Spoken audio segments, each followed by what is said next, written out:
Новитетите од автомобилските производители допрва ќе бидат актуелни на автомобилските меридијани.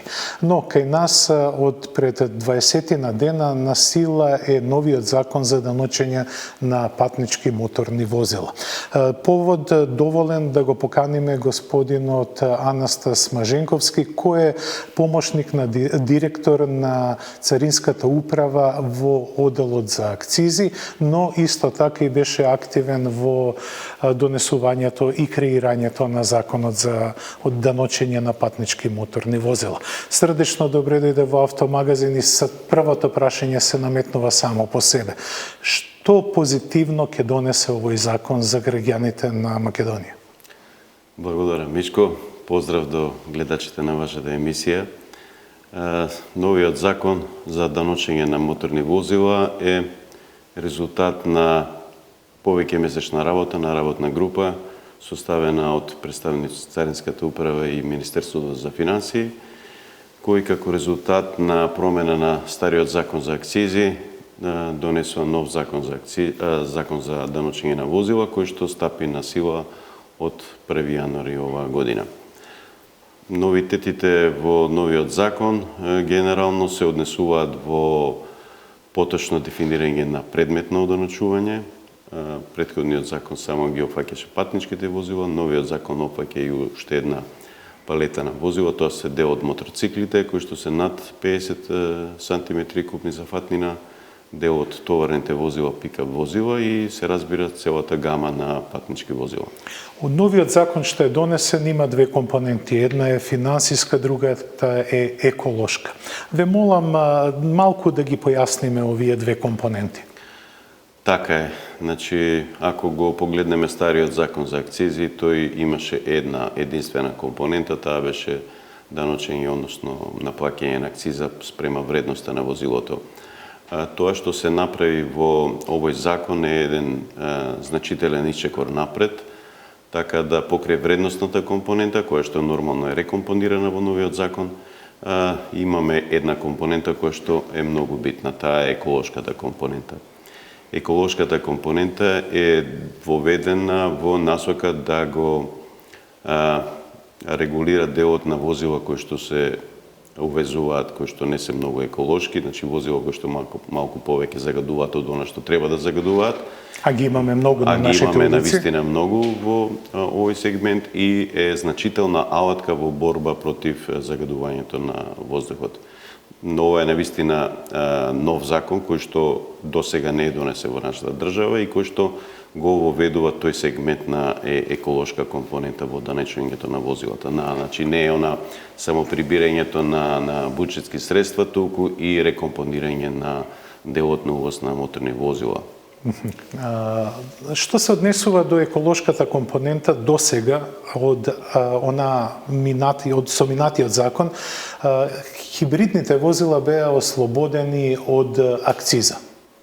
Сега, со новиот закон за даночење, има 50% ослободување на хибридните возила кои се од типот плагин, додека останатите хибриди се, според мене, обесправени и ставени во група каде што нема никакви субвенции. Зошто е тоа така направено? Вака, значи стариот закон за акцизи го опфаќаше возила, односно ги ослободуваше возилата од плаќање на акциза кои што беа електрични. Тоа го прави новиот закон, значи комплетно сите електрични возила кои што се на погон само на електричен, кои што се само на електричен погон се ослободени од сите давачки. Исто така, истото правило е задржано кај хибридните возила кои се плагин хибриди. Тоа се возила кои што се приклучуваат на електрична мрежа и се полнат. Политиката која што е донесена во овој период сметаше дека треба да бидат само овие возила оданочени. Се разбира, како и секој закон, неговата примена и резултатите ќе ги погледнеме после извесен период од 6 година месец, така да ќе се види дали таа мерка е добра или ќе треба да се прават одредени корекции. Доколку мене ме прашувате, ја мислам дека треба да се направи итна корекција, бидејќи имаме два типа хибриди. умерени хибриди кои не треба да бидат повластени, но според мене сите оние хибриди кои можат автономно на струја да се движат одредена дистанца, треба да бидат ослободени од екстра давачки. Така е, во делот на хибридните возила, освен плагин хибридите кои што се јасно и распознатливи во делот на нивното полнење, во делот на другите хибридни возила постои една широка палета на хибридни возила. Името хибрид се користи за многу возила. Така. Не секогаш сите значат на вистина она што треба да се постигне со законот. Да кажем, Така умерените хибриди кои постојат чиј одредени- систем не може да го движи автомобилот, Така е. туку се користи за акумулирање на енергија за одредени електронски склопови да користат. Целта на законот е токму таа да фактички се придонесе кон еколошка компонента. Значи хибридни возила кои што имаат еколошка компонента, вградени во себе, кои што ќе можат самостално да се движат на својот погон, тогаш тие може да се разгледаат. Ќе видиме да профункционира законот. Законот има и други моменти кои што Така е. треба да ги даде во пракса, па ќе ги разгледаме сите позитивни работи. Најлошо е кога еден закон ќе се остави долго време, да не се промени, тоа е многу лоша работа. Тоа се случи и со претходниот закон за акцизи, кој што го остави долг период, 10 години, можеби повеќе, законот не променет и предизвика одредени состојби кои што се несоодветни за нашиот пазар.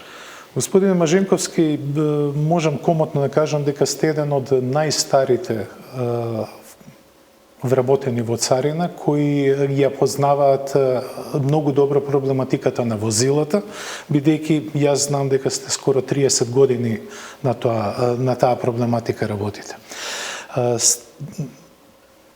Просечната старост на македонскиот возен парк е 18 години. 18 години беше и староста кога вие почнавте да работите во царина. Дали овој закон ќе допринесе да се намали просечната старост на возила во нашиот возен парк? Така е, Мишко, токму така како што кажа.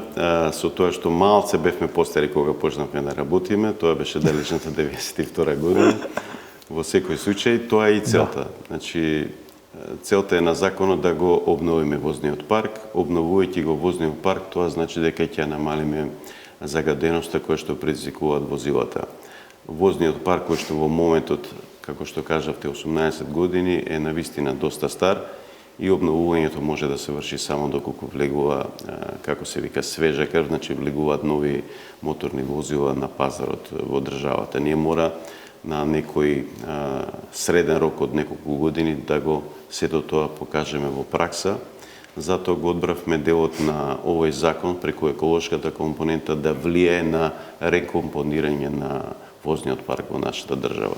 Никоја држава не сака да има стар возен парк, кој што предизвикува многу трошоци за одржување од страна на граѓаните, трошоци за потрошувачка на гориво, резервни делови и така натаму. Народот треба да вози поеколошки возила и во тој дел треба и да се движиме. Се разбира, куповната моќ на граѓаните една од главните компоненти беше кога се дизајнираше и законот, така да ако го погледнете има период на зголемување на одредени делови од еколошката компонента со цел да се и пазарот и луѓето прилагодат кон сите овие промени.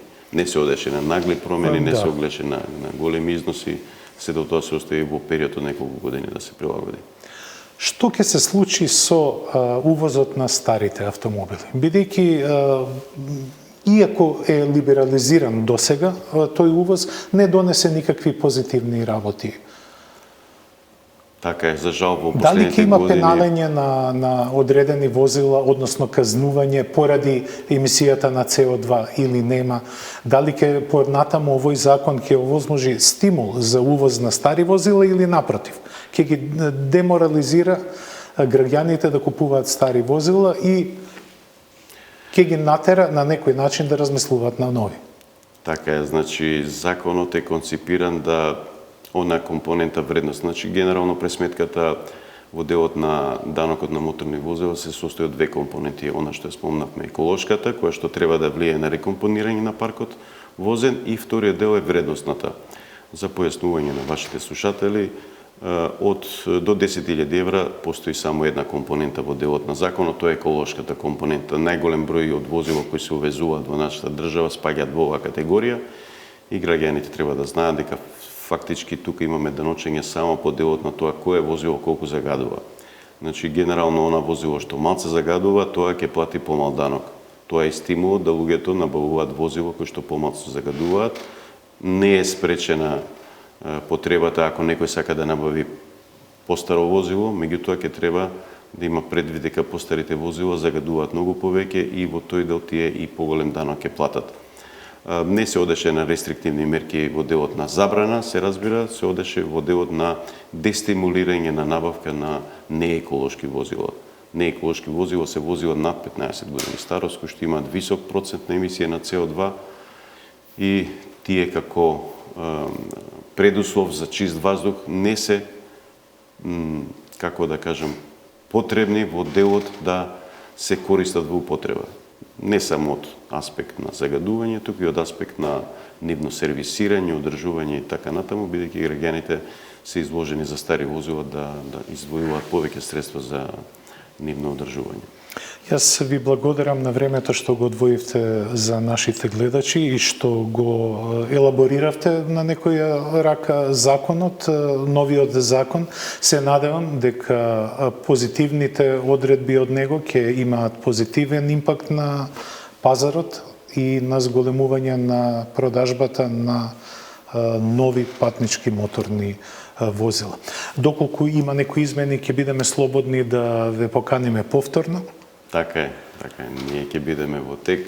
Целта е граѓаните да ги знаат новините во тој дел и да се движиме малце кон почист воздух. Се надевам дека позитивностите ќе ги надвладеат негативностите, а негативностите од овој закон ќе се нивелираат и ќе станат онакви какви што ги очекуваме. Ние продолжуваме понатаму со Автомагазин. Toyota има интересен концепт на правење на урбана средина. Па погледнете што значи тоа.